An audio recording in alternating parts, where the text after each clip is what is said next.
ज्या स्थितीत आहे त्या स्थितीमध्ये फक्त मी देवाला सांगतो, देवा मी चुकलो आणि क्षमा कर. देव क्षमा करतो. येशूमुळे झालेला आहे. तो पडदा येशूमुळे तुम्हाला लागलेला आहे. येशूच्या रक्तामुळे झालं. तो उद्देश येशूचा मी जाणतो का? येशू नसता तर माझ्या पापाची क्षमा नसते, मी पण नसतो. देवाचा आणि माझा देवाचा आम्ही शत्रू होतो, शत्रू दुश्मन होतो, आम्ही वैर होतो, आम्ही आता मित्र झालो. मित्र हा उद्देश कोणी केला? कोणी केला? आमच्या येशूने केला. तो उद्देश आम्ही लक्षात घेतला. येशू हा तोकरा या उद्देशाने जन्मला. येशू हा तारणारा म्हणून जन्मला.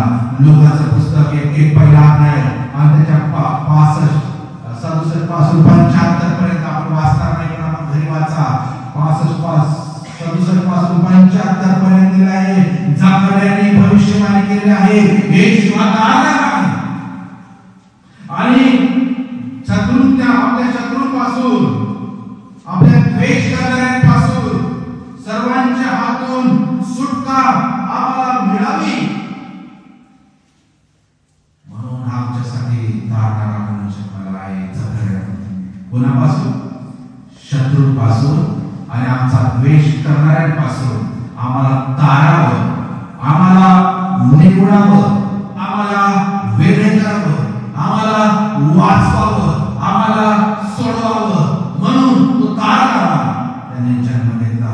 प्रियांनो, अजून जर मी वेगळा नसेल, अजून मी सुटलेला नसेल, अजून मी गुलामगिरीने दास्यात असेल, तर माझा तारणारा मला अजून भेटलाच नाही. मी त्याला माझ्या जीवनात काम करू दिलं नाही असा त्याचा अर्थ आहे. आणि त्याने मला सोडवलं कशापासून? पापापासून, शापापासून, आजारापासून, दैहिक वासनेपासून आणि ज्या गोष्टींमुळे मी देवावर प्रीती करू शकत नाही अशा सर्व गोष्टींपासून येशूने त्याच्या वधस्तंभावर केलेल्या बलिदानामुळे, येशूने माझ्या प्रीती केल्यामुळे, म्हणून तो त्याने मला तारल्यामुळे मी मुक्त झालो. आणि तो आता पूर्ण झालं. आमच्या विषयी असलेली देवाची योजना, तारणाची योजना त्याने पूर्ण केली. आता फक्त मला विश्वासाने ती ग्रहण करायची आहे, एवढं समजून देणार. ते आज पुष्कळाचं तारण झाले आणि ते करू देखील इच्छित नाही. तारणाऱ्याला भेटण्यासाठी तारण झाले पाहिजे.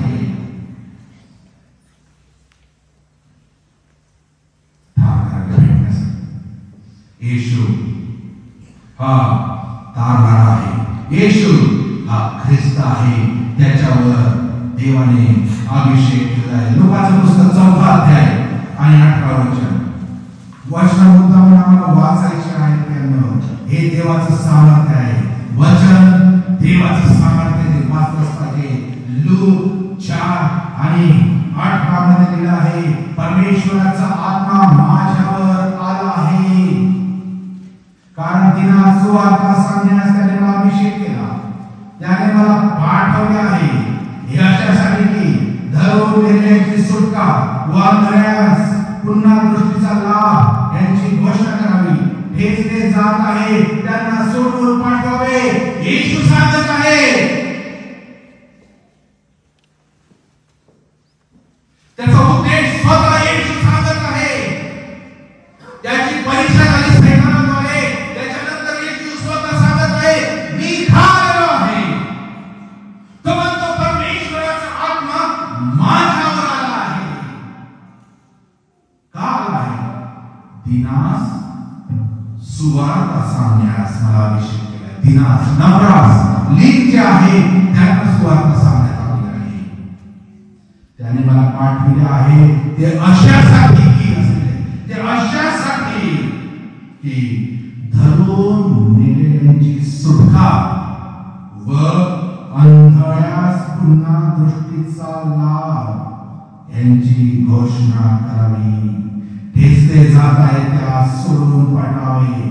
4-5 गोष्टी आहेत. दिनास सुवार्ता सांगली, धरून नेलेल्यांची सुटका करावी, आंधळ्यांना दृष्टी मिळावी आणि ते ठेचले जात आहे त्यांना सोडवावं. येशू स्वतः त्याच्या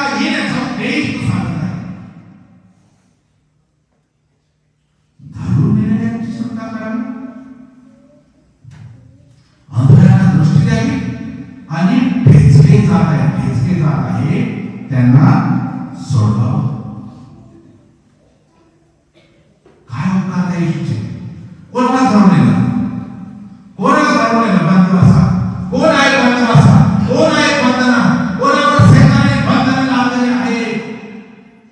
त्यांना सोडवं इम्पॉसिबल गोष्ट आहे. सैतानाच्या बंधनातून सोडवणं जर येशू नाही तर, कारण सैतान कोणाला घाबरत नाही, फक्त येशूला घाबरतो.